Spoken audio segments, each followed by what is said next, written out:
Welcome to the Uncle Jimmy and Cousin Donnie show, sponsored by the Beacon Tab. Tonight is episode number 69, Cousin Donnie. 69, Hello. Dude.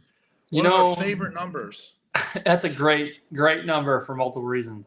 I will say, we're a little bit bummed that Joey Carbs couldn't make it tonight, as he was scheduled to be show number 69. He unfortunately had some things come up, but that's okay. We're not going to be too hard on Joey Carbs. We love him, but he will be a guest on the future shows.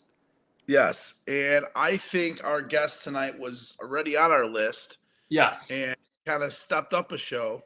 And Agreed. He's going to fill in tremendously. I think he's the perfect guy to be on episode 69 outside of Joey Carbs. Yeah. Mr. Chris Geron himself. And you know what? We talk a lot about Chicago Dynasty on the show. And I think the best thing is now we'll get to hear from a Chicago Dynasty player. Yeah, for sure. A guy that's been around the game for a while, played with a couple different teams, obviously a very good player, still is.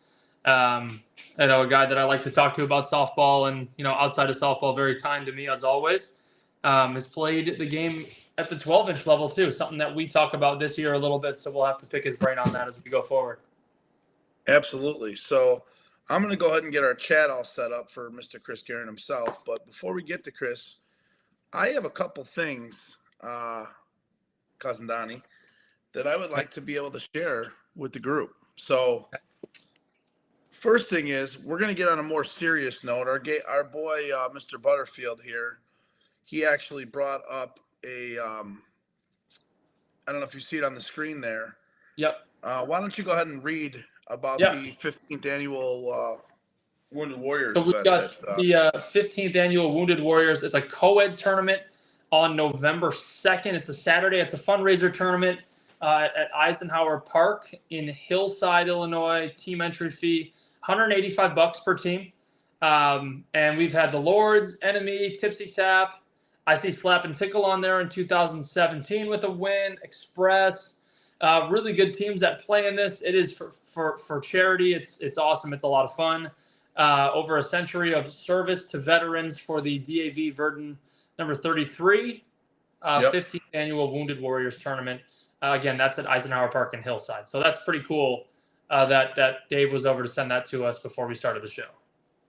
Yeah, I thought it was pretty cool. And then we also got called out this past week from our boy Trav from High Y.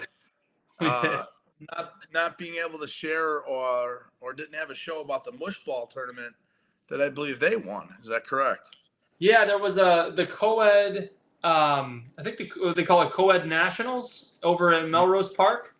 And that was Kenny. I believe we mentioned Kenny Ave, by the way. So I want to say that we may have mentioned it, even if we didn't. We did. But, right. So, but we try to hit all the facets of softball on our show.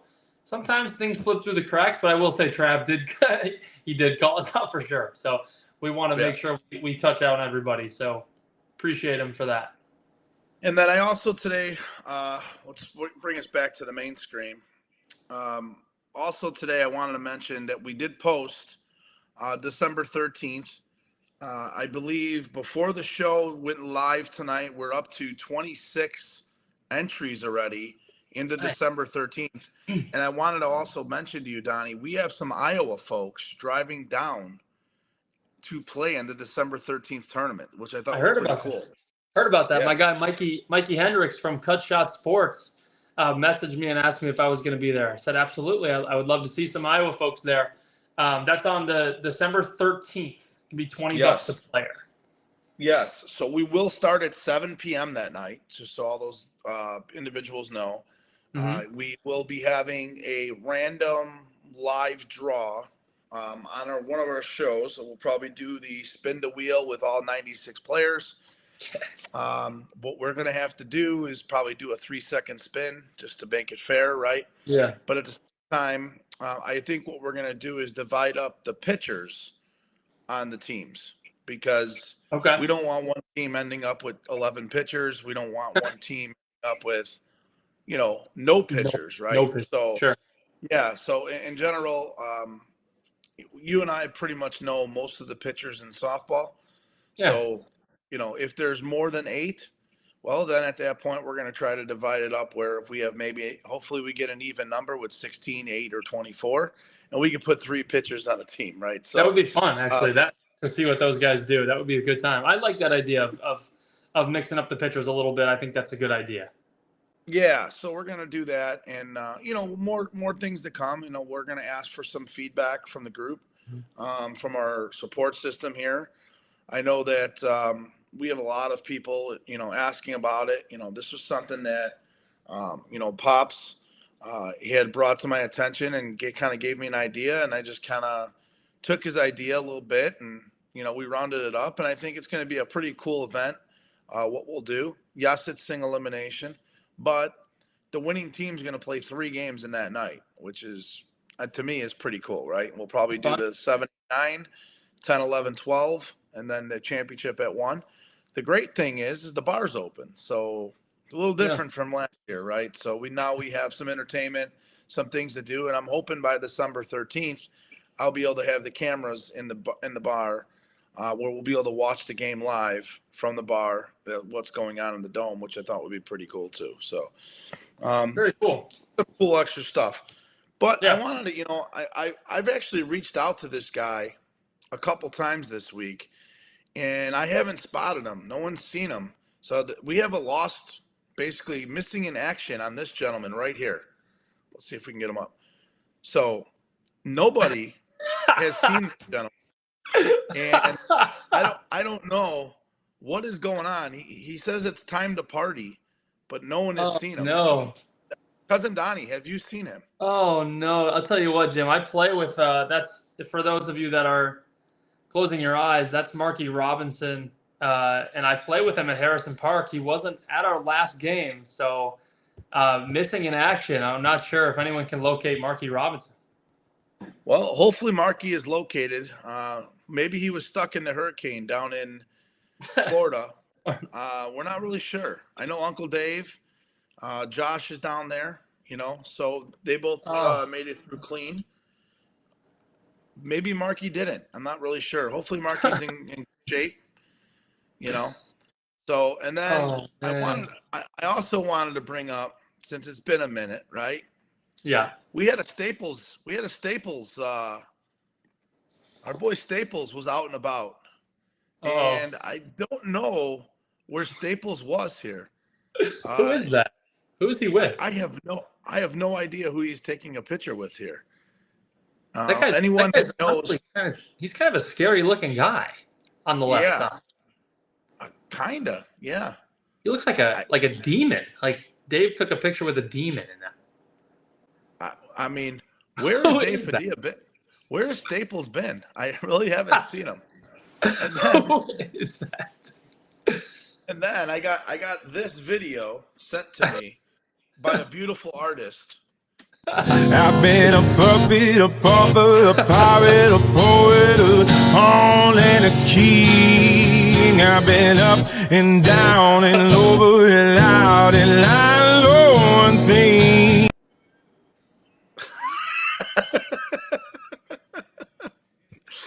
Oh, beautiful. It's just beautiful. I mean, dude, the things that people come up with is unbelievable. You know what I mean? It's unbelievable. The amount of time people have on their plate is awesome. I like that somebody in their day created that and said, I have to send this in for the Uncle Jimmy Cousin Donnie show. Somebody went out of their way to do that. Oh, that is so hilarious. That's incredible. Dude. It That's is incredible. absolutely classic. But Oh, all is well. Let me get to the chat before we bring on our guest tonight, Chris Geron. I want to say hello to some of the support staff that's out there. Mr. Jeff Beethoven. Jeff Beethoven in the show. What's up, Mr. Beethoven? How are you? Josh Moran, welcome. Our boy Eki. By the way, we have to do a show from Eki's Garage. So I think we have to make it a special show. And, if you play softball, you kind of know about Eki's Garage out in Melrose over there. And I think it's something, Donnie, we're going to have to put on there for a special show. Maybe special show 100 we do from Eki's Garage. ooh, okay. Our boy Ram, welcome to the show. Mike, welcome. Grant Fisher, welcome. Greg Lieberman, welcome. Ryan, Michael Cox, Cookie, William Russ, the starting pitcher for BMI, the 5-1 BMI team in Berwyn. Mr. Tommy Coates, welcome. Oh, our boy Skittles. Skittles is on the show. Welcome, Skittles. Joel Anthony, Who's Skittles? Anthony Robos, our boy Opie. Dude, we got a lot of people on. Stephen John's joining. Mickey Balestry's joining. Mickey's been all over me all week because he wanted me to just totally ghost you because you didn't show up to the show Tuesday night because you had a game. I didn't think it was fair to you, Cousin Donnie, because if I had a game, I wouldn't have the show either. Yeah, I feel like I'm very communicative with that. That would suck if you didn't show up. I will say, who's Skittles? Who's that? That's Peter, Peckus. Oh, okay. I don't. Yeah. So we have Lane Neiman, welcome to the show, Mr. Tim Dalton, and Tommy Lentine joining. So Tommy's dad, actually, or I think that's Tommy. Yeah, that is Tommy. His dad umpired the game last night in Berwyn for us. He could ump for the SSA. He umpired a game for me in Park Ridge as well on Wednesday, or on Tuesday night. So he was out in Park Ridge at Tuesday night at Hinckley, and then he was out Wednesday. He's all over the place umpiring. Yeah. So we had a comment come in, which is pretty funny here. It says that we have to do it from Eki's Garage with a live studio audience. That would be awesome. The problem is the live studio audience would probably be way too loud. That would be great. It would be great. We wouldn't get much of a show, though. No. But let's get over to Chris Geron because, we talk a lot about the Chicago Dynasty and every year and kind of breaking up, and they always stay together. And so I've got a lot of questions about this upcoming year for Dynasty. And they had a decent little run at Major Nationals. So I'm wondering what Chris is. And, Chris played Major or top level 12-inch ball, too. So I know we've talked a lot over the past couple of months about Rismondo and a lot of the 12-inch guys. We'll see what Chris has to say. What do you think? Really quick before we get into that, Jim, I want to say congrats as Slap and Tickle won the Berwyn Police Fire Tournament last weekend. Thank you. So there you go. I also want to throw out the Savage, our boys, from Savage. We also won the Mount Greenwood tournament back about 3 weeks ago as well. So we've been on a little heater lately, Donnie. Slap and Tickle had a nice team out there at that tournament, I will say. Yeah, we did. We should have lost our first 3 games. Yeah, seriously. Go ahead and bring Mr. Chris Geron on the show. I'm going to go ahead and do that now. Mr. Geron, sir, welcome to the Uncle Jimmy and Cousin Donnie show, sponsored by the Beacon Tap. You know what? I know What's Donnie, up, fellas? What's going on, my man? I know Donnie in the beginning of the show had mentioned, Joey Carbs was going to be episode number 69, and Joey bailed on us, but we had you next on the list. And so we just bumped you up because I think you're the next biggest freak I know of. Is that fair to say? I don't know if I take that as a compliment or not. Coming from Jim, though. No. From a lot of people, it would be. Not from Jim. Yeah. So, but Chris, I'll take it. My man. Thank you. We, as you know, we've been doing this for a long time now, and we kind of go through a run of questions with guests and certain things. But we always started off by kind of giving us the background of your softball career, kind of where you started to where you're at now, and just tell us a little bit about Chris Geron.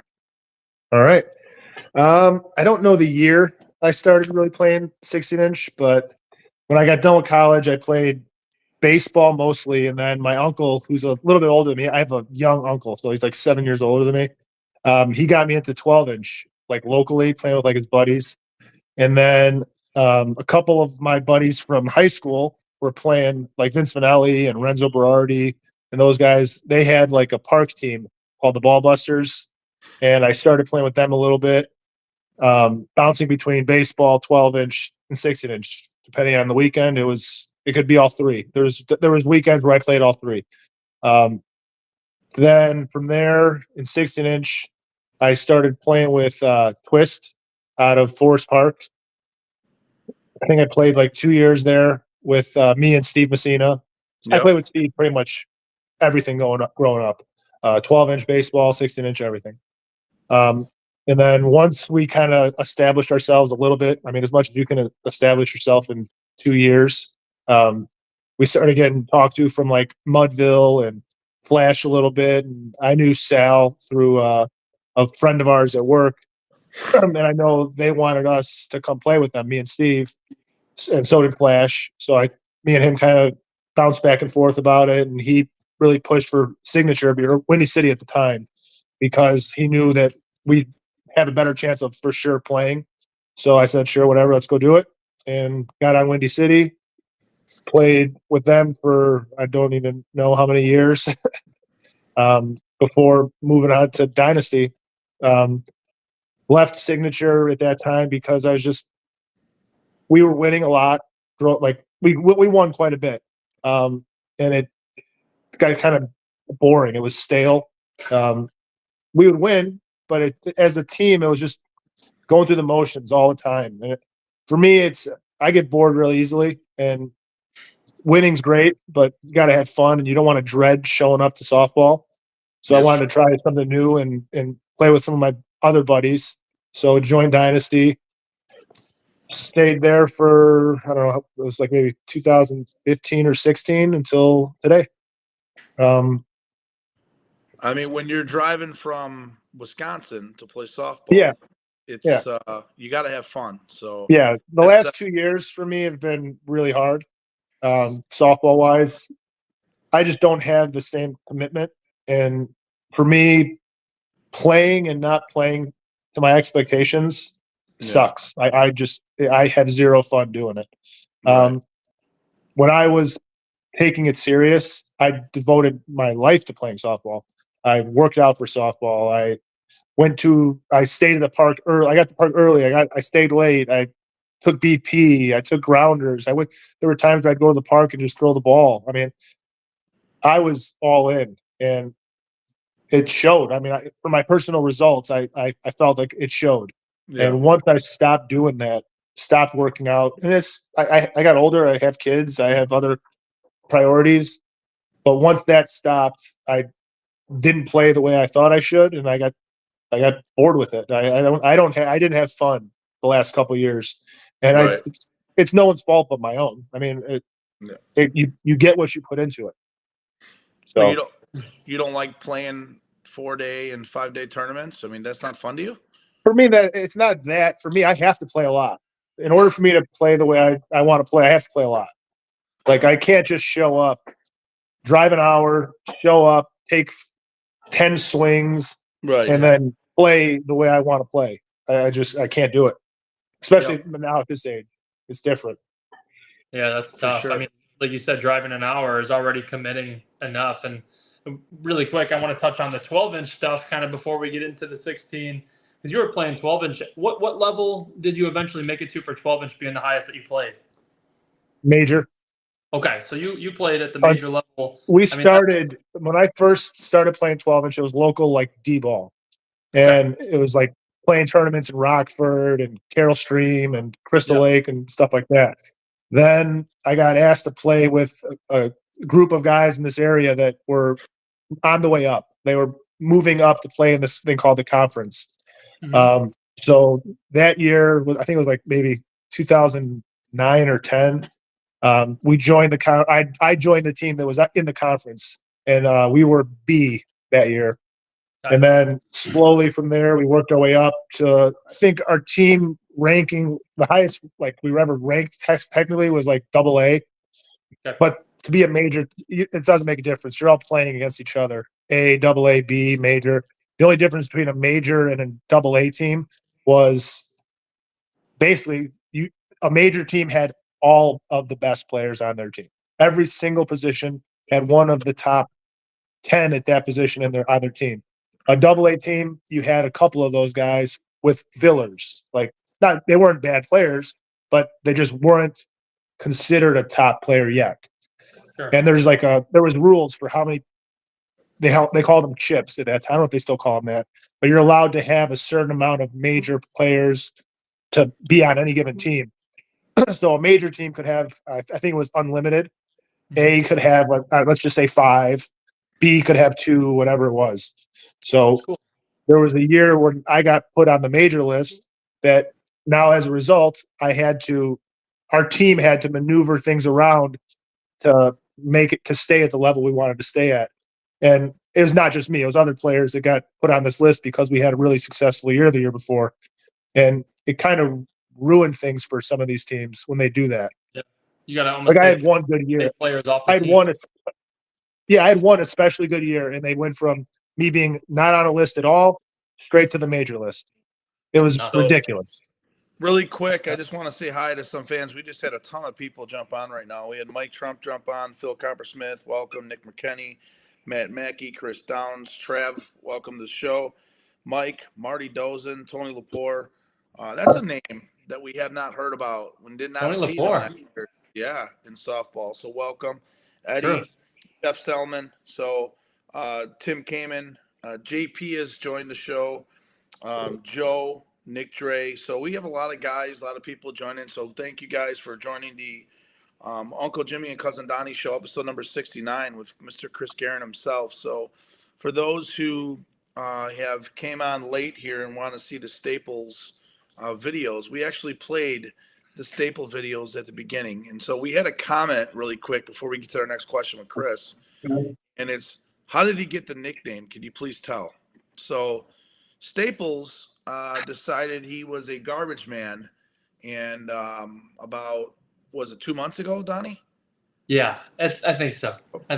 And he fell off a truck and cracked his head, and I think he got 7 staples in the back of his head. And it was pretty serious. And then once I knew he was okay, we were definitely gonna rip him, and we have. And so we've nicknamed Staples. The funny part about that is we had no idea that Jimmy was going to mention anything about Dave Padilla's traumatic head injury, but instead he just gave him the nickname of Staples, which is hilarious. And I'll tell you what, it is definitely stuck within our community because people ask me about Staples all the time. Yes. So Mr. Eric Panic, obviously he's joining the show late. He did not hear, but Mr. Joey Carbs, unfortunately, he had to work today. So he denied our show. He denied us. Yeah, for tonight. But Mr. Geron was next on the list, so we moved him up to episode number 69. So we definitely appreciate it. But Donnie, why don't you get into your next question for Mr. No, I was asking about like commitment and things like that. Driving all that way for the 16-inch now, but I feel as if that's almost common to do in the 12-inch game when you reach a certain level. I mean, you're expected to be at every game and every tournament. Is that correct for these guys that are playing? Yeah. At the top level, there's no really even driving. They're flying everywhere. The tournaments that you play in, like we had one tournament a year in Illinois, and that was in Crystal Lake. It was the Windy City Major. Outside of that, if you really were invested in it, you're out of town twice a month. Wow. So there's certain people, I don't know how they do it with a real job, because you're leaving sometimes at the latest Friday morning, and you're playing Friday, Saturday, Sunday. You're planning on playing those days. And then it's not just those tournaments. You're expected to take BP during the week. You're expected to take grounders and work out. And that's why when I found out Resmondo was coming, I had no doubt in my mind that they were going to win. I get it. People think that 16 inches is something special. It's not. Athletes are athletes. Great ball players are great ball players. They're going to figure it out. It may take a couple innings, a couple games. Yeah. Even without the gloves. I guarantee you, when these guys learn to play without the gloves, they're going to come in, and it's going to be very similar to what happened this year. Well, I think they got the benefit of the doubt for sure out in Joliet this past tournament. What do you mean? Well, their first couple games, I felt like they got the hang of it, and they didn't play They didn't play a technical major team on paper, and But I think play that who you helped play. them. Huh? They play You play Impact. who you play. Yeah, true. But they got a break, and for them it was great because I think if they would have gotten the losers bracket early with only 11 guys, I think they would have ran out of gas. But hey, they handled business. They took care of who they had to play. To your point, Yeah. they made it to the championship game. Flash, beat them the first game pretty good, and then they double dipped them. So I mean, Yeah, I hey, wasn't expecting them to win every single game and destroy Yeah. everybody, but they're winners. Like they Yeah. know how to win. If you Yeah. watch some of those games, you could visibly see them adjust mid game. It's fun to The watch. wind, saw- whether It the was really wind was fun to this way, it was. They're professional softball players. It's not like it's hard for me to say it because I'm not one of those guys. Like yeah, they're different. They've devoted majority of their life to hitting softballs and understanding how softball should be played.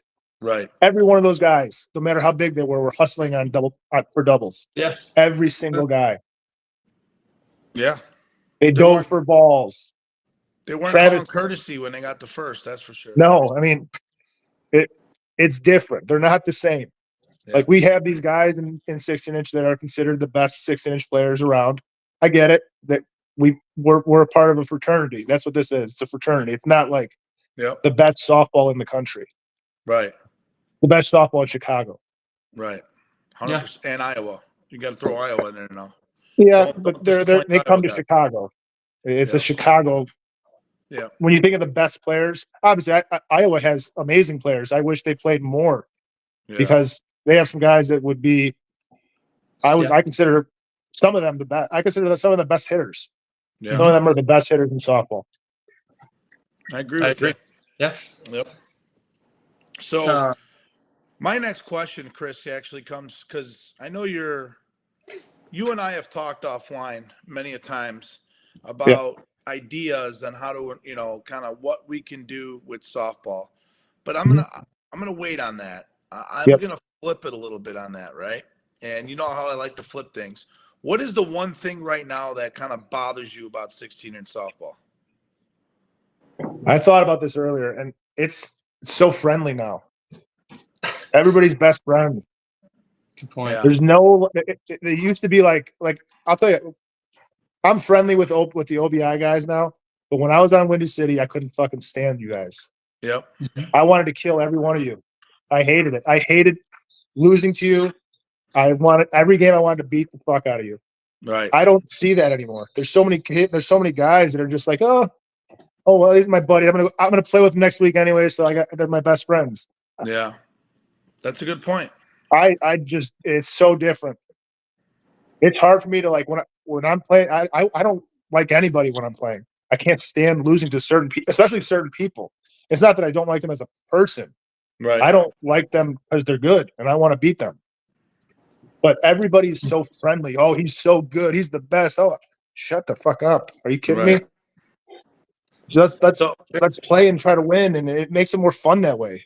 Right. So is cousin Donnie on that list? No.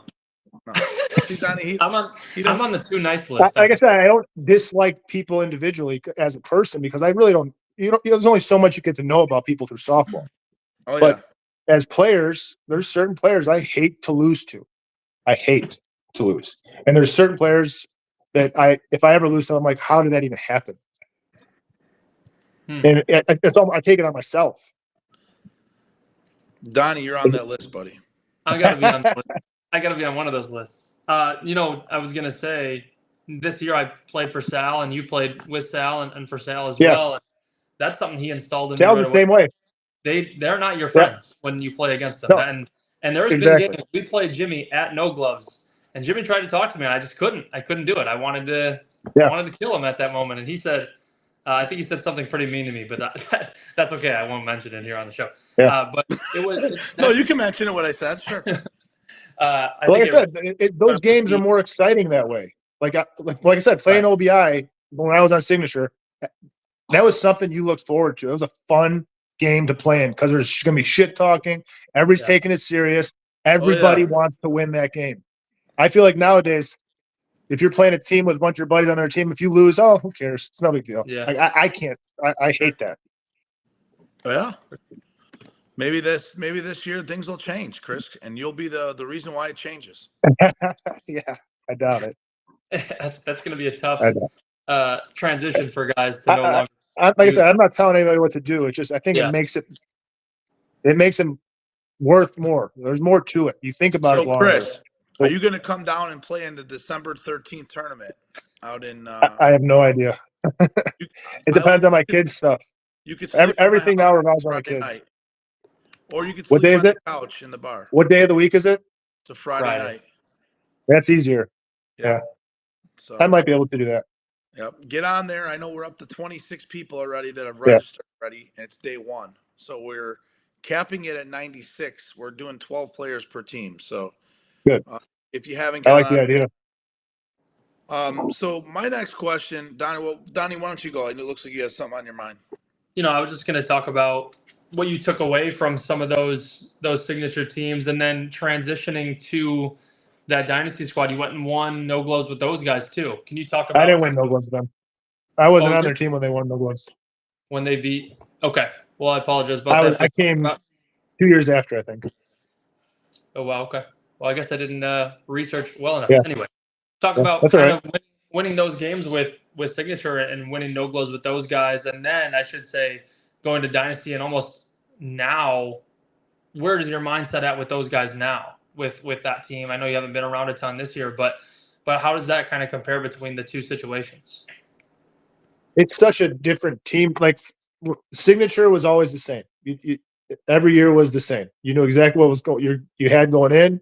You were expecting to win Forest Park every year. You're expecting to win nationals. You're expecting to win all the tournaments you played.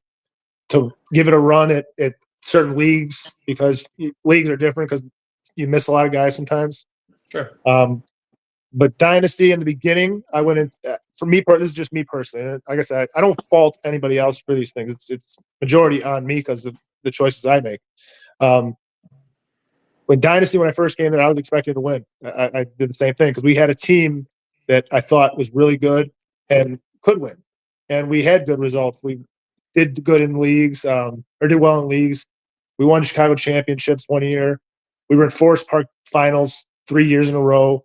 Oh, that's right. Not winning it, which is fucking ridiculous. Like I said, horrible things. But then once, at least for me, once I stopped putting in a lot of time and effort, I also noticed people like our team as a whole kind of didn't put in the same effort it was in the beginning. And then we started losing guys for that. I think, in my opinion, that reason. I mean, there was guys on those earlier dynasty teams that want to win, and they're softball players. They play every chance they get, and going up at the biggest stages and not winning is horrible when you devote a lot of time to playing softball.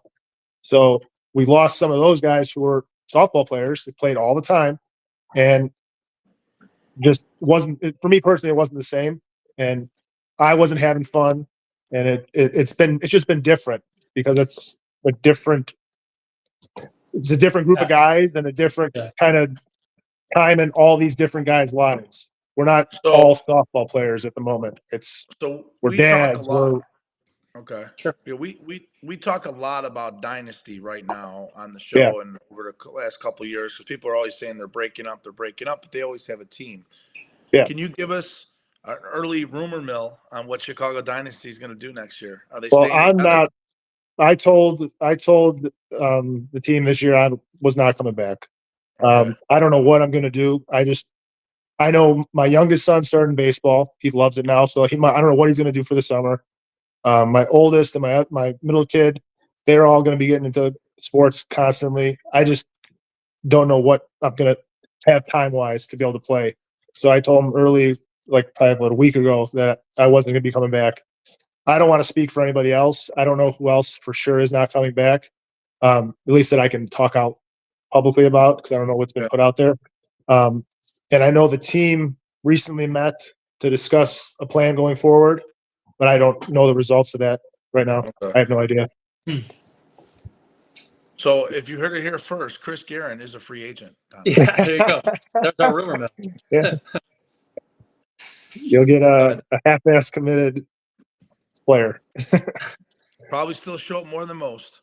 Yeah, it's a different time for sure. Yes, Yeah. it is. Go ahead, Donnie. No, Jimmy, go ahead. Go over with your next one. All right. So my next thing here, Chris, is we always talk about players, and we, obviously we have a lot of the good players that come on the show, but what is the one player right now in throughout your career that you've never played with that you're like, I want to play with that guy? I really enjoyed our year with, or I think it was like 2 years maybe, with Keith Filkins when he was on the team. I didn't get to see him at his greatest, obviously, but he was still he's a very interesting player to watch. Very few guys seem to do it with little effort. Like he had very little effort for what the results he was getting. Right. It seemed like, at least from watching somebody else do it. It's the amount of power that came off his I don't back even care about the power. I'm just talking about the success. He had success in what he was doing. Whether it's fielding the ball, I don't care how he fielded it, but he fielded it. He got it. Somebody caught it one hand crazy. He caught it normal. I mean, he was getting the ball. When it came to getting a hit, if you needed a double, it was going in a gap. If you needed there's nobody on base, I'll just cut it over your head. He did what was right and had success at what he was doing. It was so crazy to watch. When I first started playing, I saw him for the first time. Like I was on caution or something in Mount Prospect, and everybody said, "Watch this guy; he's the best." And since that day, I was like watching how he played, and it was insane. There's nobody else like it. It was totally different. It was weird, man. Donnie was in diapers when Keith was playing. Yeah, I didn't even get. Like I said, I caught glimpses of it when I was first started playing 6-inch because we didn't play against him, but we were caution played him in Mount Prospect I think once, and Twist we never made it far enough in the tournament to play them. Right. Is there anybody currently? Is there any current players that you'd like to play with? I don't know. I don't know them like I used to. I used to be all into softball and knew everybody and what everybody did. I mean, I think obviously everybody talks about Spencer. He's a baseball player. He understands how to be good at this. And I think once he devotes really a lot more time to playing and understanding what he can and can't do, and then take advantage of what he can, he's going to be so good. So good, especially hitting. Forget about defense. Who cares about that? Hitting wise, a lefty like that, all he's got to do is pound the fucking 5-6 hole all day long, and no one's getting him out. Yep. He's do nothing else. He bat 800 every game. I tell that to so many people. Just hit the 5-6 hole as hard as you can every time, and you'll be fine. Especially the lefty. Noted. It's good. It's so hard to make that play. So Donnie, you're going to be hitting the 5-6 hole next week or what? Every time, dude. I watched the batting average going to go up. So it's going to go from my 288 batting average to you can hit 2 hoppers into that hole and be on the run, and both players have to make a great play. I mean, sounds like a piece of cake. Our boy Drew Ladick just said hello, Chris. I don't know if you saw that. Hello. So Donnie, before I get to my next question, what do you got? So there was an instance this year, Chris. I don't know if you remember this 100%, but we talked a little bit before you came on. Before we started about your kids being tough dudes. They play football and hockey and martial arts and all that stuff. So it was Midsummer Classic. You guys were getting ready for your first game, and your 2 kids were standing out there taking BP with you, and one of them took a line drive in the middle of the chest. That was Brooks. Didn't even flinch. And no, he was more upset that I yelled at him. He didn't even cry when he got hurt. It hit him so hard. It crushed. God, I thought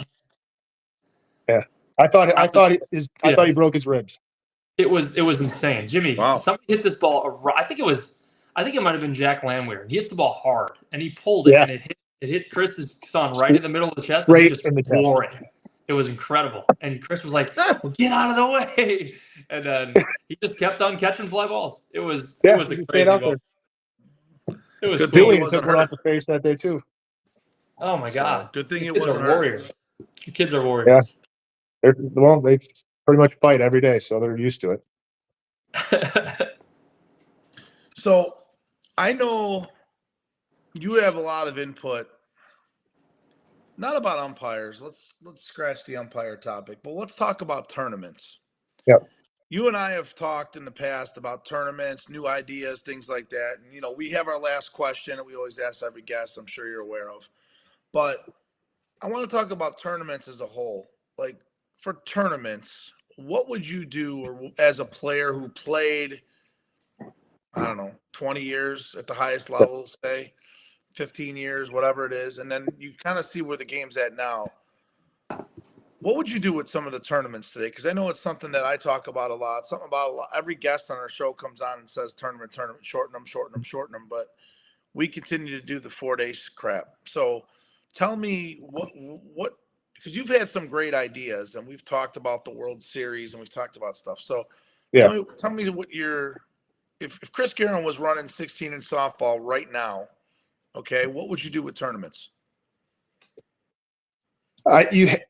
You have to everybody keeps trying to make these we should do this because the game is different now than it was before.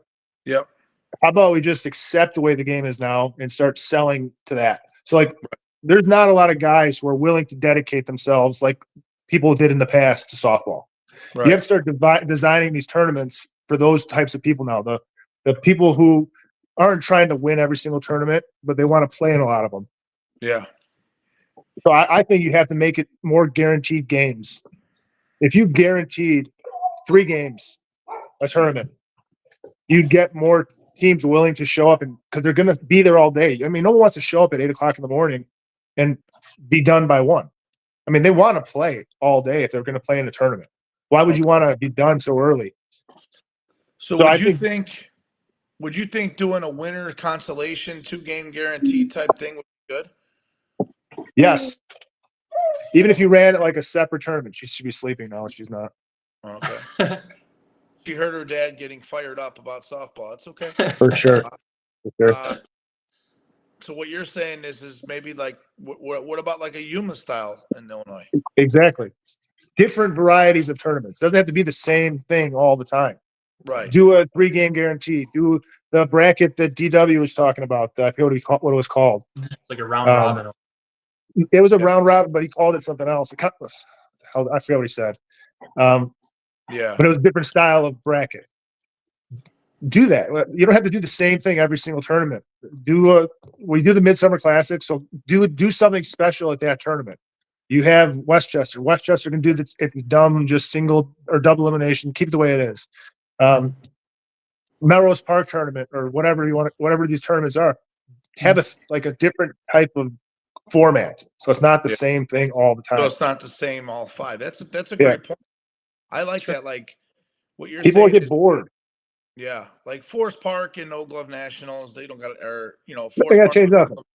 They should make those more family events. Right. Make that more where your kids can be. Like I'm not obviously I'm impartial to this, but make it so the kids have something to do. You'll get more people to hang out there and spend more money. Well, think about it. If you did Westchester as a double limb and you did North South as maybe like a Yuma style. Yep. Because we get more teams from out of state that come to North South. The Iowa teams come. Yep. And then you do like a Melrose, like single elimination, right? Yep. And you end it on Saturday, and then you do Forest Park 4-day weekend. I love those ideas. That's awesome. Yeah. Like now it's something different, variety. Everything. I love that. Only thing that's different right now is you go to a different park that you played in this last year. Yeah. I think another thing is getting more varieties of parks to play at. Yeah. I think change of scenery every once in a while is pretty nice. It is cool. Like, the first year we played in Joliet for Major Nationals, I'm like, awesome. This is awesome. You know what I mean? Wheeling, which is boring as fuck. That was fine. Yeah. It was nice to play there. It was different. That's a good point. That's a good point. Yeah, because it's the same thing every weekend. You're just playing at a new place. Every week. Actually a really good point. Yeah. Oh yeah, let's play a tournament at the place I play every fucking Tuesday. Right. Yeah. That's awesome. It's a great point, and I think like having something new, I think, also creates urgency for players to want to play. Yeah. And Right? like I said, you'll get people willing to do it again because it's not the same thing as last week. Yeah. Hey, this weekend's this tournament. Hey, this weekend is this tournament. It's a different thing. It's not just show up to the park and play softball. And I think it shouldn't have to be this way, but this is just the way people are now. You get bored doing the same shit. Yeah, I mean, I think the Westchester tournament to me is, if I had to look at the 5 major tournaments, or you take it the 4 major without a glove, Westchester's Yeah. probably second on that list to me. You know what I mean? Like, Yeah. tournament I have the most fun at. Obviously, Forest Park is the most fun. And there's nothing there. That's even crazier. See, think about it. There's Westchester's nothing there besides softball. Right. Yeah. True. Yeah. No, it's a great point. It'd be awesome to see if they did do multiple. That would be really cool. And Yeah. this is why I want everyone to work together in softball and basically have people. It's not going to happen. I know. They've had so long to do that. You have to either have a completely changed of who's in charge of these associations, or you just forget about it. We're just going to do it all. I don't even care what they're doing. I'm just going to keep making this product better.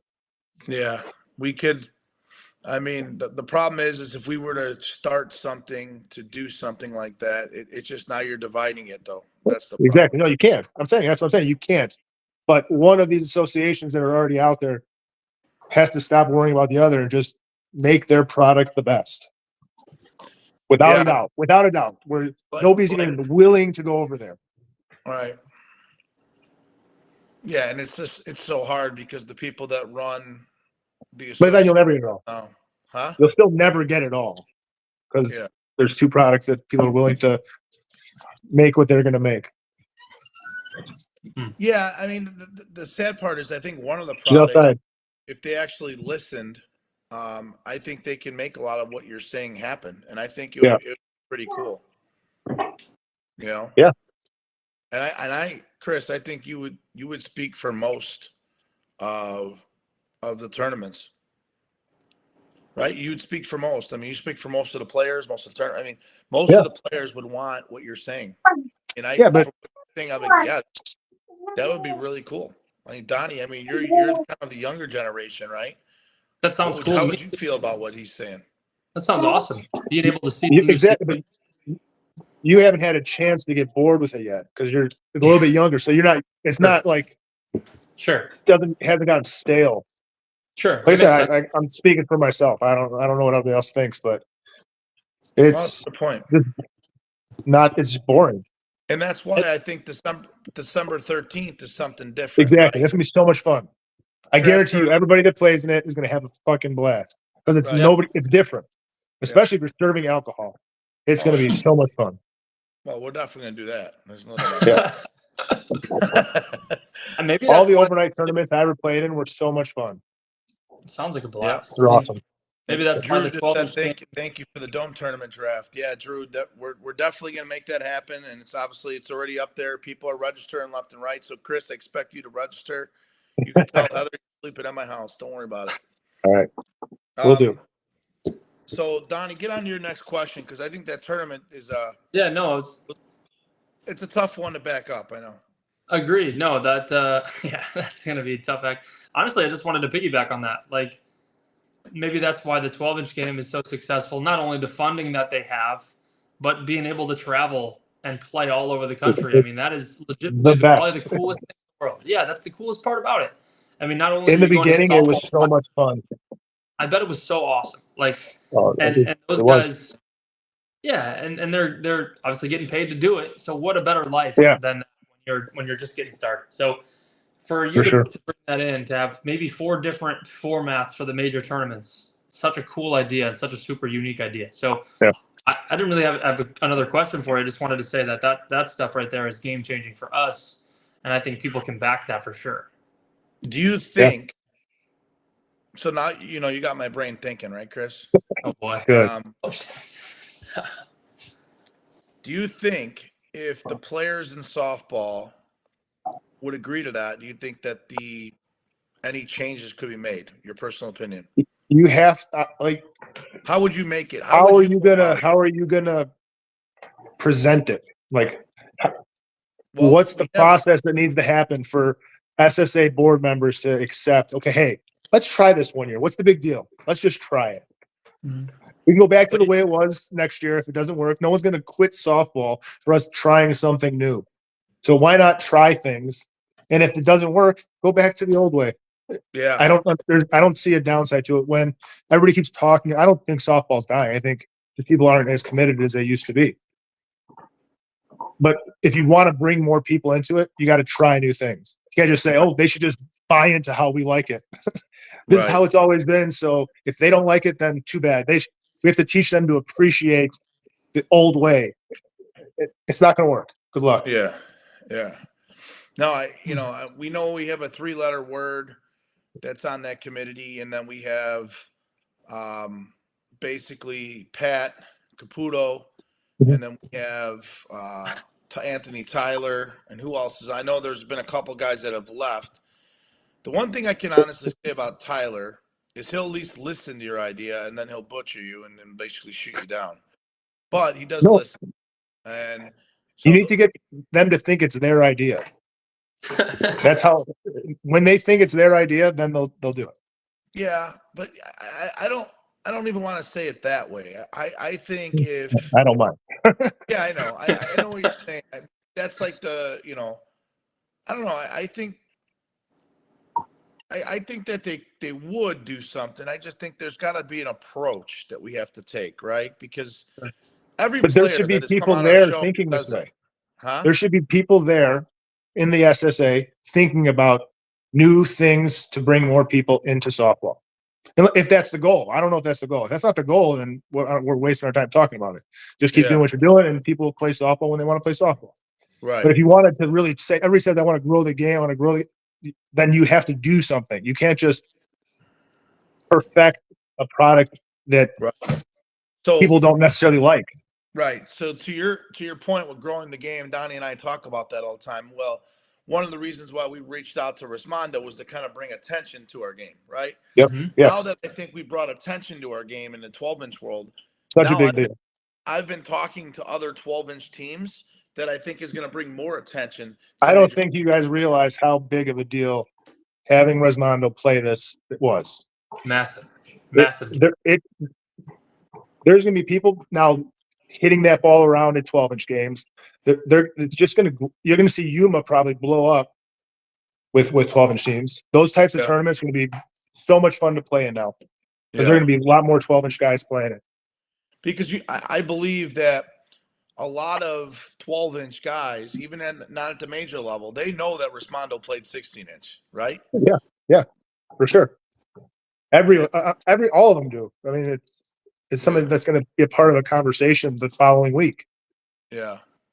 You Interesting, know, Don. this it all spread out everywhere. And to your point, Yuma being the format that it is, I think 12-inch teams might go play in Yuma Yeah, Memorial because Day. you're going to get your games. Yeah. Right. Why would you? Why would you? The conference is crazy. Like there's teams that are playing the conference that travel all over the place. They go 0-2 all the time. It's insane. And they could travel to Yuma and they're guaranteed 5 games. Exactly. Even if you don't win, it's 5 games. Yeah. You can go 0-5 and still get Yeah. 5 games. Hmm. Yep. Very interesting. Cool. Donnie, look what we've done, Donnie. This is I'm telling you, it's a big deal. It really is. It's probably the coolest thing you guys have done. And we've got You've right. Resmondo. I guarantee you've reached. I We've done guarantee you've reached. You've reached more people as a result of that. Yeah. Because you guys brought those. You guys convinced that team to play. That's a big. Yeah, It's a big thing. I mean, it's funny you say that because now I've reached out to the next 5 major teams, and then there's Yeah. 3 AA teams. I have all their contact information. Some of us have been playing phone tag, but Yeah. uh, Just comment on their Facebook shit. yeah, email has been flowing, and I think it's yeah, no, I agree. I agree with you. Yeah. So it's very, very interesting that we might get more of these 12-inch teams to come play major nationals next year, which Yeah. would be awesome. And I can tell you, 6-inch local 6-inch teams have to. If you really want to start competing with, they're gonna be good. These are all guys who take BP. They don't just play. It's not just playing softball to them. I'm not, like I said, I'm not saying it's anything special, but that's just what they choose to do.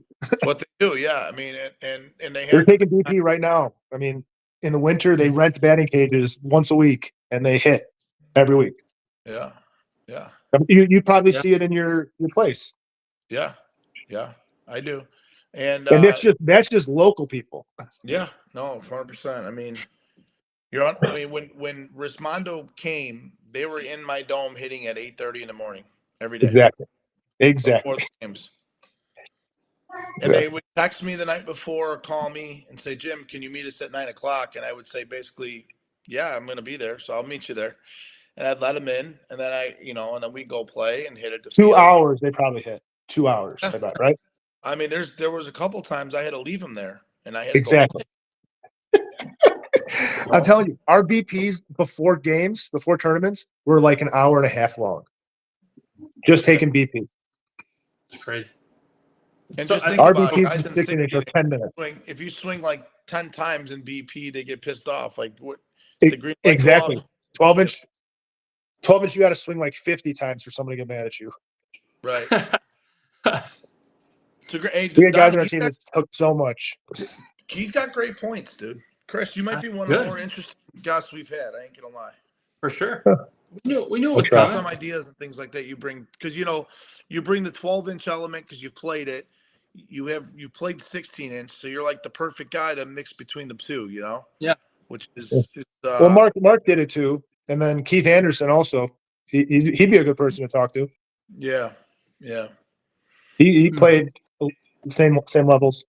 So He was really my good. goal, just so you know, Chris, and you throw it out there for the fans and people watching, we're going to try to get the coach from one coach from every 12-inch major or an A team on the show. We're going to have a panel of 8 of them on the show, kind of like what we did for the Hall of Fame. Yep. So I'm going to be doing that, and That's I'm gonna awesome. try to put it together in the next maybe 3-4 shows. I know we got the Hall of Fame thing, but probably right after the Hall of Fame dinner is my plan. So over the next couple of weeks, trying to get everyone together, trying to get everyone on the same page, picking it.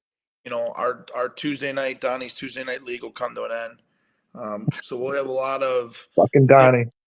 different things. You both would have played if you were 28 years old. You would have both been at that game. 100%. Yeah. Fucking we drove to Schaumburg at 11:30 at night. Yeah, there you go. But yeah, Chris, no, these are awesome ideas. I'm pumped about kind of what you're saying, and you're absolutely right that Resmondo brought our game a bigger audience than we could have done sitting here talking about softball ever. Like, for sure. Such a massive thing. No, that but we did. if it wasn't for you guys doing this, right, it wouldn't have happened. Hunter, thank you. Appreciate that. It's exciting to see what we got going forward. Jimmy, do you want to hit Chris with the last question, or have we got enough? Yeah, before I get there, I'm just gonna say this really quick. Our boy Drew Ladick, he's been early on in the early days. He usually zoomed in from the bar, but he got in trouble by his wife, so now he just comments. So now he's commenting, I'm working on a tournament in Clinton, Iowa, going to be the Battle of the Border. That's an idea. That's a coin, flip of a coin, basically. So, like I said, ideas are out there. I think ideas are flowing. New tournaments. One of the reasons why we love going to Marshalltown, to your point, Chris, because we don't get to play there much. You go once a year. Exactly. It's awesome. It's such a fun tournament. Nothing to do but play softball. The coin flip is you flip a coin and whoever wins gets to pick if they want to play with gloves or no gloves. That's the coin flip idea for his tournament. Right. They should also make it an Iowa, Illinois mixing teams. So like you get 6 guys from Iowa, 6 guys from Illinois to make a draft team. That'd be so you cool. play with those guys. That'd be cool. I mean, have you ever played with any of the Iowa guys before? Like on your team? Yeah, I played Numa with I never have. And Brady Fisher. Gotcha. Yeah, I never have. Yeah. So, but no, to your point, it's a lot of fun. It's just different guys. Yeah. So Chris, we ask every guest this question, and it's the last question that we always ask you before we hand it over to you for questions. And that question is, if you were to do one thing today, and I know we talked about tournaments, but think of something. If tournaments it is, that's fine. But If there's one thing that you could change in softball today to make it better, what would it be?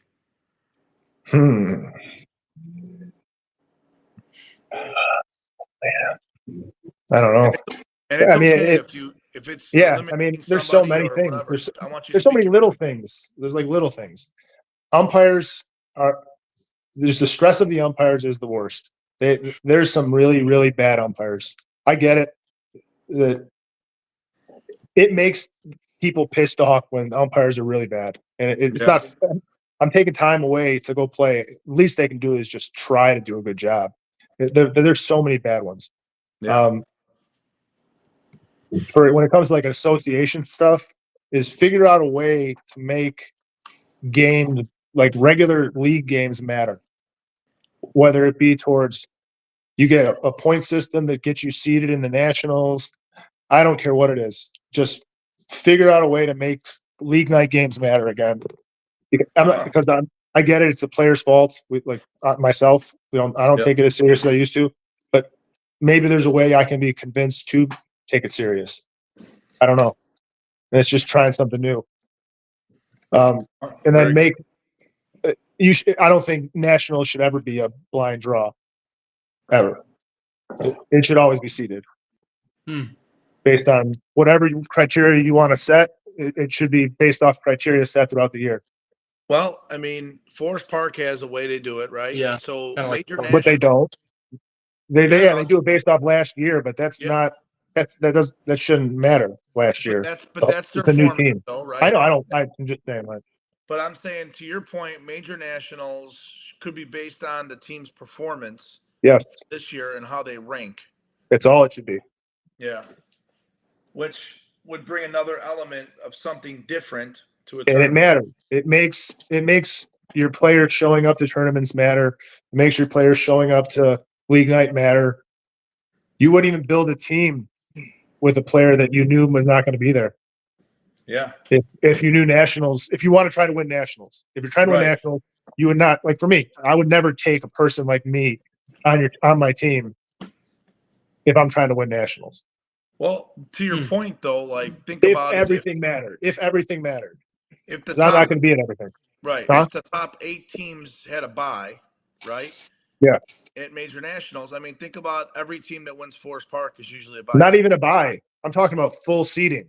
Like if you Yeah. have 24 teams, if you're the number 1 team, you're here. Number 24, you're playing number 24 in the first game. Sorry, you're playing Resmondo if you're the worst team. You should have played better throughout the year. Yeah. I shouldn't be penalized if I played really well all year in a nationals. The nationals should be a accumulation of everything, not just one tournament that we And I call the think- nationals. And I think that's how 12-inch does it, right? What? The Yeah, 12-inch, yeah. I think they Yep. seed it, don't they? Yes. It makes everything matter. They get a certain amount of points for every tournament. And that's even weighted in a way where the more major teams that are in that tournament, whatever your place is, you get more points. So you could be in a tournament, win it, and get 100 points, or you can be in a tournament coming fourth, but all the major teams were there, and you get 150 points. Yeah. Oh. They Makes sense. they do it even crazier. Wow. I mean, you could A technically lot of different ways. simplify it in the 16. Of course, yeah, your they do it point. crazily complicated. It's not complicated, but it Yeah. way more complicated than it needs to be. The thing they have is they have so many damn teams. Unfortunately, we can't reach and get that many teams. It would be great to have that many teams at our disposal. But, we talked to Kelly, and she had like 75 teams in her tournament or 100 teams in her tournament over a weekend, which is wild. And they have some insane complexes that they play at. But that would be great. I like that idea to kind of seed some teams and not penalize somebody because they got a bad draw. They've been playing good all year. They got into a bad draw. Someone's going to lose. Go to loser's bracket right away. Yeah, and to your point, Chris, now it does make regular season games matter. Yeah. It makes Yes. Yeah. That's what I'm saying. You have to start at the back to like get these games to matter. It has to be worth something, Right. not just you should show up and play your hardest all the time. Well, yeah, of course that's the perfect thing to say, but it's not real when it doesn't matter. Yeah. Huh. That's a good point. There are certain nights that people take off. There's no For sure. lie about that. Everybody does it now. It's different. yeah. Like I said, that was not the case when I played on Windy City. in signature. Yeah. If you did that, everybody noticed. Yeah, very fair. Like we didn't even drink in nationals. We got yelled at if we drank in nationals. That's still a thing, by the way. I don't have a problem with it. I get it. I like When guys you're that trying are. to win. We did all this stuff all year to try to win. I get it. There's times when I didn't follow that rule, but I understand why you would, what the importance of it. Yeah. No. But like I said, that you'll never see that anymore. Obviously, signature tries to do it. I guarantee all the guys don't follow it. But Well, we had Robbie does that happen Grifano with anymore? White Claws, and he's on a different Exactly.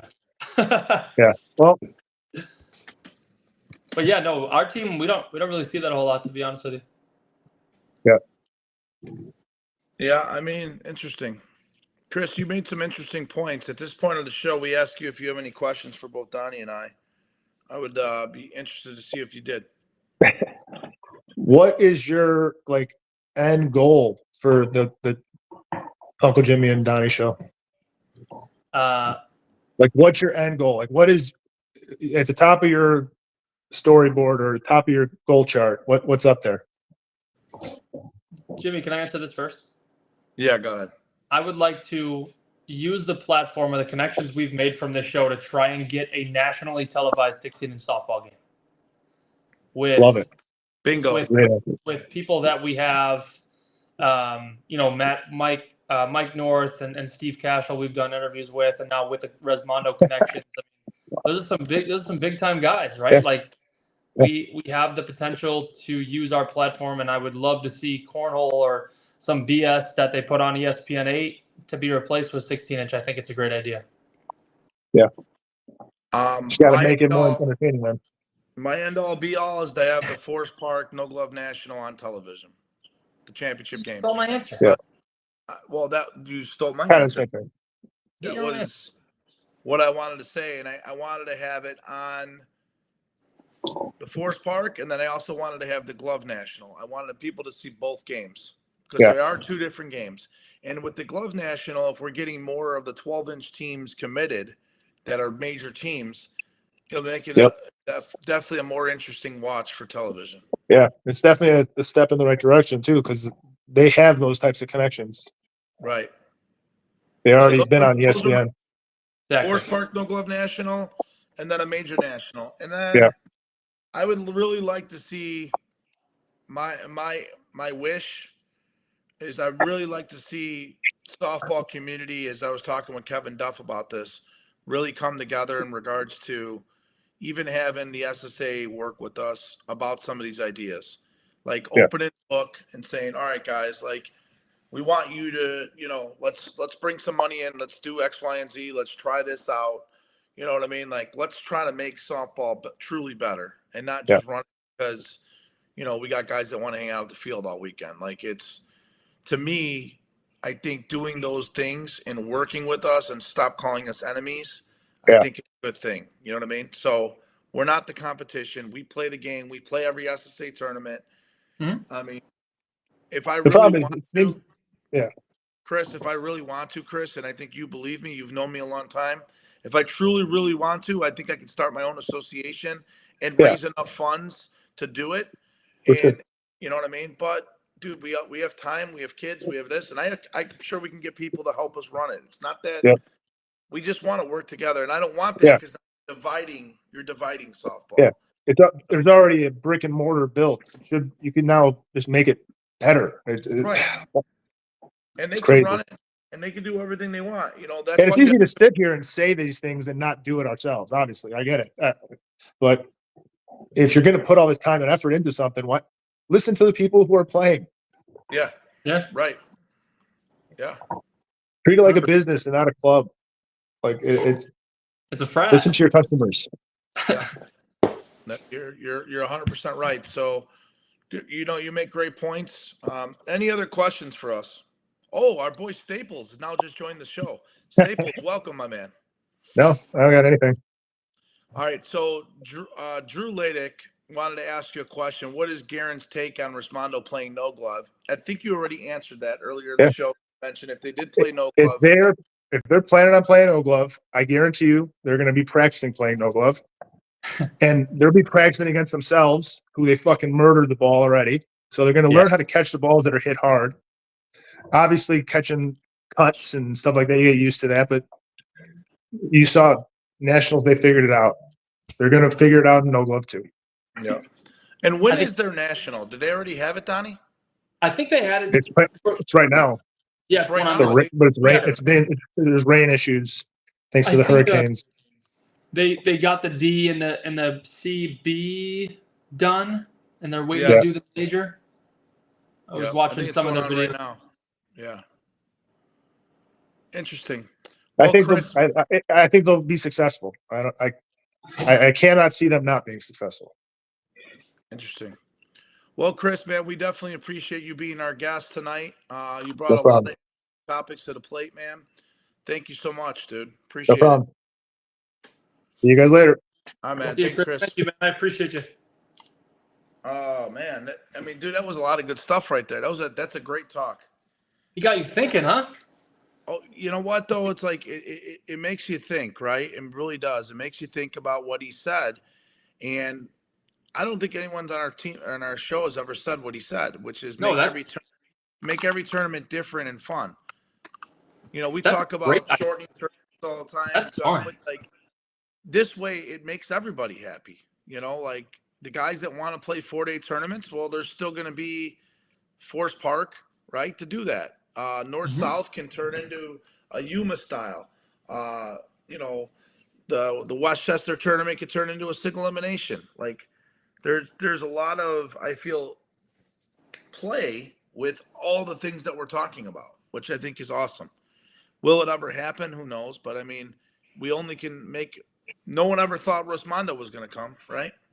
Hey, I'll tell you what, man. Like, he's so right when he said, "You guys have no idea how big that was for the game." Because, like, I'm a fan, right? I watched their streams, but it was great for those guys to give us some exposure, and I hope that transcends into something bigger with you talking to these guys. It's exciting, to be very, very honest, to see where the game can go. That's such a cool idea to have 4 different tournament styles. I think that's one of the most interesting ideas I've heard. That's awesome. Yeah. I really do. I think it's awesome. And, you know, we talk about Rosmondo, but I think that the players of our game are going to benefit more from that. And I'm just happy that a lot of people supported them when they came out and weren't dicks to them. I think a lot of people they saw that they were good dudes, you know? Surely. Yep. And I agree. so now I think that's only going to snowball moving forward. Yep. I really do, Donnie. And then when we have this panel, and I'm going to try to get these coaches on after they're done with their major and all this stuff, I think it'll be an interesting talk about bringing down the major nationals. So, agreed. Let's get into our favorite episode, our favorite time of the show, and we have some rumor mill, don't we? Can I take the first one? You want to get it out? All right. Can I? Well, why don't we just tell everybody, the people that don't know, that But are sleeping on the rock. I wrote something. Okay. So we want to address the elephant in the room, right? You know, we were kind of walking on a tightrope there for a minute, not knowing what was going on. Things were being juggled in front of us. You know, there are unfortunately, you know, people that don't credit our show enough. Those guys would be clowns. You know, we do our show kind of in a large audience. You know, I'll tell you what, it's been a real circus for our show and for our softball community over the last probably month. If you know what I'm getting at, it's well written. If you don't, you're probably like, what the fuck are you talking about? But the guy that was on our last show, Keenan Connolly, did commit and is going to play with Circus next year. So there you go. Yeah, and to me, it's a really good fit. They needed a shortstop. I know Timmy wants to go to the mound or play short center. You know, my next rumor mill actually goes out to Iowa. Oh. And it is the gentleman who played shortstop last year for Circus. And I heard that there was some conversations with him possibly going back to Chuck's. I heard that the conversations maybe didn't go the way they wanted it to go right now, but it's still on the table, and that's Chad Hook going maybe possibly back to the Chucks squad. Really? Yeah. So I mean, there was some conversations had. I don't know how those conversations turned out. I don't know if it was favorable or not, but I think it's interesting to see Chad Hook possibly going back to play with his best friend Drew. Let me say something though about Chad really quick. Whoever picks him up in off season, got a nice player, somebody that hopefully, can fit in with. I think he's an awesome guy. He's a great player. He's handsome too, which is always a benefit for any team that he goes to. Looks good with the shirt off. Is weirdly old and runs the bases well, hits the ball well, can play any position. So that's a really nice pickup for whoever is able to scoop up Chad Hook this offseason. Yeah. Go out with your next one, Donnie. So if you're not betting the spread, you're typically betting the money line. And we've had 5 players commit to money line over the last week with potential for more. Lane Neiman committed. Frank Jekyll from Players Inc., along with Lenny from Players Inc., committed. And then they had Brian Ganick, who is Jason Ganick's brother, who Jason was on the fence but then recommitted last week. Heard that from Nikki Drabel. So they have both Ganicks that are going to be back with them. So both Davises. Guys. Yes, both Davises and Robbie Grisano. So and little Marty. Yep, if he plays, we'll see what Marty does. And then they picked up Ian Holst from Meatball City. Yep. So you mentioned Circus. Circus also in that deal with Keenan, he grabbed Eddie, first baseman, along with JD's kid, Jack Doss, going back to going to Circus as well. I didn't know we Mount Snap, but that was also finalized with the Keenan deal. So my next one is actually goes out to the Meatball team. So the Meatball team, we know that they picked up Drew, but they also went out and got Ryan Cut from which is a nice young player from what I was told, right? I don't know him. He played with a team called Primetime last year, who was like a B team, a fringe team run by Mike Cadella. And really nice player. Played a little baseball at U of I. Strong arm. He's going to play infield for them. He's a good player. So we'll see what Ryan Cut does for that team too, along with Drew Chaveria. Those are 2 nice pickups for that team. Yep, and then also little Brandon. Might be going to Meatball. That's not finalized, but I also heard a good possibility that he could be going to Meatball. So, any other rumor for you? Just one more. Spencer heading to Iron from that Shooters team. Another nice player that can play outfield when somebody misses. That is finalized. A really good role player for that Iron team to pick up because they're just getting better. They picked up Marco officially, and now they're going to pick up Spencer and to help solidify a role player for those guys. That's a nice team. Iron's only getting better. Yep. Another rumorville from Iowa and the Chuck squad that Livy Usher, he was drafted by the Kansas City Royals. He played with the Louisville. Played some baseball, things like that. He's committed to Chuck's. I think he's going to play with his dad. Oh, wow. And things like that when they do come to Chicago for Chicago tournaments, which would be a nice little pickup for them. He's a nice player. I remember Sam Rogers telling me he was like the next best thing for Iowa. Levi. He was like their conference defensive player of the year at Louisville. Yeah. So he was definitely going to be a nice pickup for them. They need some more guys. Oh, there's Brandon confirming on our show. He is in for Meatball. Look at that. Hey, there we go. I love it. We have a confirmation right on the show.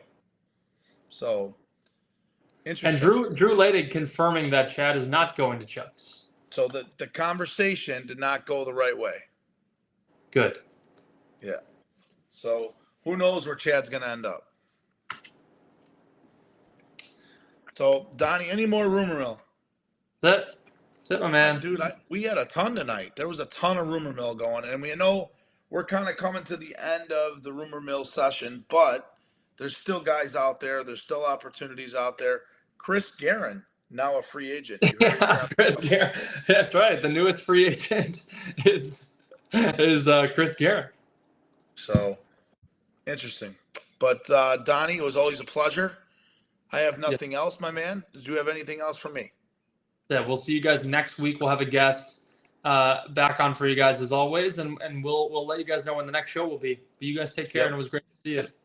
Yes, thank you for watching the Uncle Jimmy and Cousin Donnie show, sponsored by the Beacon Tap, episode number 69.